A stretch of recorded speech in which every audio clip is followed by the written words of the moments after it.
1,000 Kenyans have migrated to South Sudan between January 2024 and June 2024, while 6 months prior to that, the number stood at 17,000. An interesting figure. The number of Kenyans who moved to the youngest nation in the world literally tripled in just 6 months. So what's so attractive about this country? Nina Shaban visited Juba in South Sudan.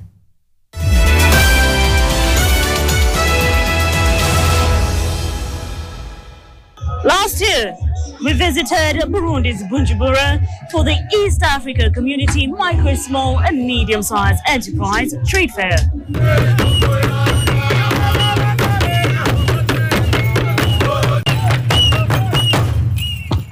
More than 483 MSMEs from Kenya and all the other 7 East African countries in the EAC gathered right here at the Freedom Hall in Juba, South Sudan, where you can tell it's extremely hot.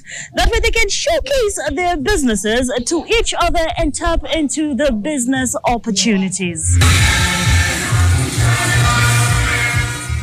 Same script, same cast. So our focus is not going to be on the Kenyans who brought their goods right here to South Sudan for the trade fair. I mean, it's a story that we can get to know and we'll get to hear. Our focus is going to be on a story that you've not heard before.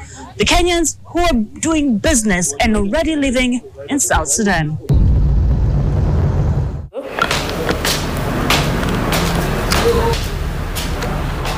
Samuel Baraza, born and raised in Kitale, Matisi location, moved to South Sudan at the age of 24 after graduating from the National Youth Service and landing no job. The young Samuel took a leap of faith and started life as a newspaper vendor. I came here 2013.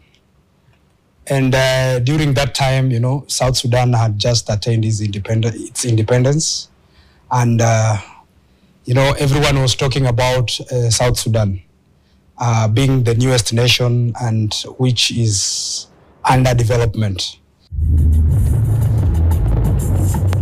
On the other hand, Susan Joki, a vegetable vendor popularly known as Mama Mboga, decided to move her farming skills from Eldoret to Juba, where she comfortably says she runs a thriving business where both Kenyans and South Sudanese line up for her vegetables that she farms along the Nile.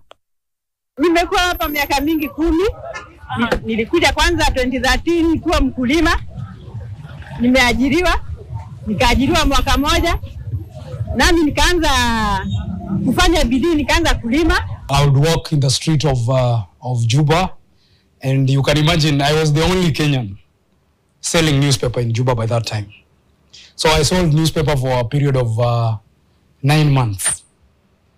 Then after there, by striving now to improve, I joined Uber, these taxi drivers.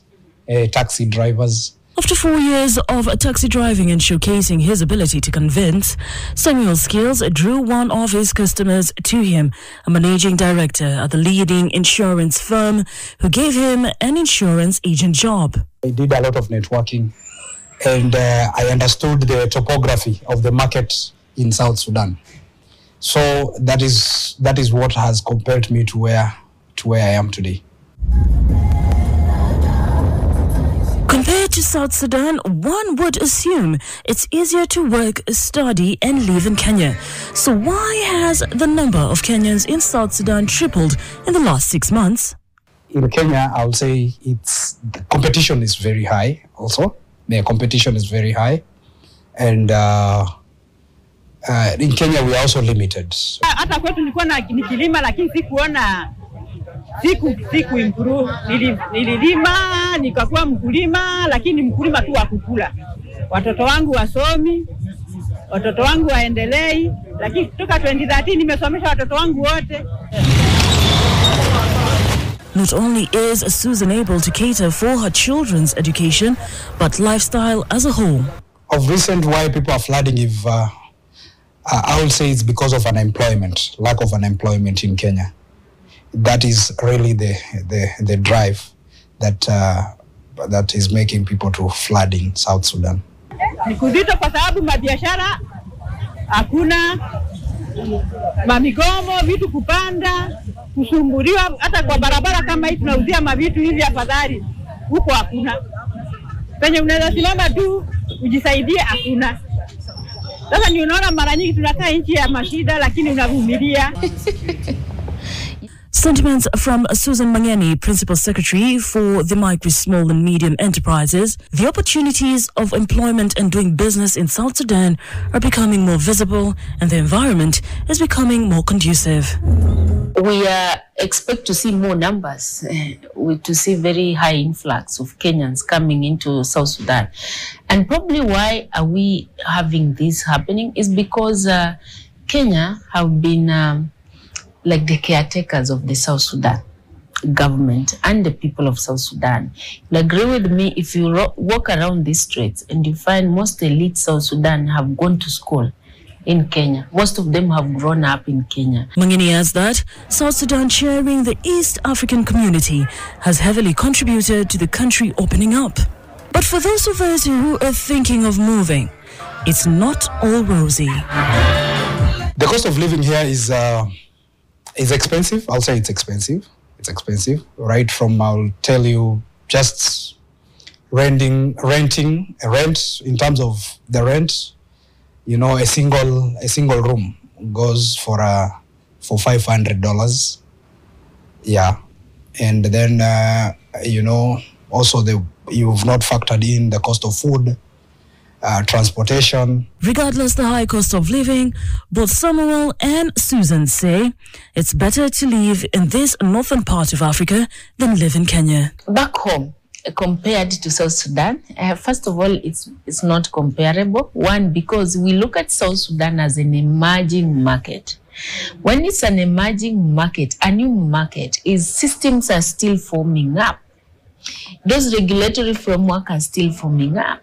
You know, and so as you form up, you have an opportunity to improve. It's like you're still trying. It's like some sort of trial and error. We try this, we see if it's working. Well, if it's not working, there's a multiple trial error in this trials in this economy. Some advice from Susan before this report comes to a close. Mtu akiwa na nia mzuri akija atasucceed, lakini ukija na mawili uko hapa, sijui kesho unataka hivi, kesho unaiba, kesho unafanya utakufa. According to the latest economic survey, the total value of exports and imports to and from South Sudan stood at 31.97 billion shillings and 22.97 billion shillings respectively. Well, according to the Central Bank of Kenya, diaspora remittances from South Sudan to Kenya thus far stands at 594.7 million shillings. Nina Shaban, NTV.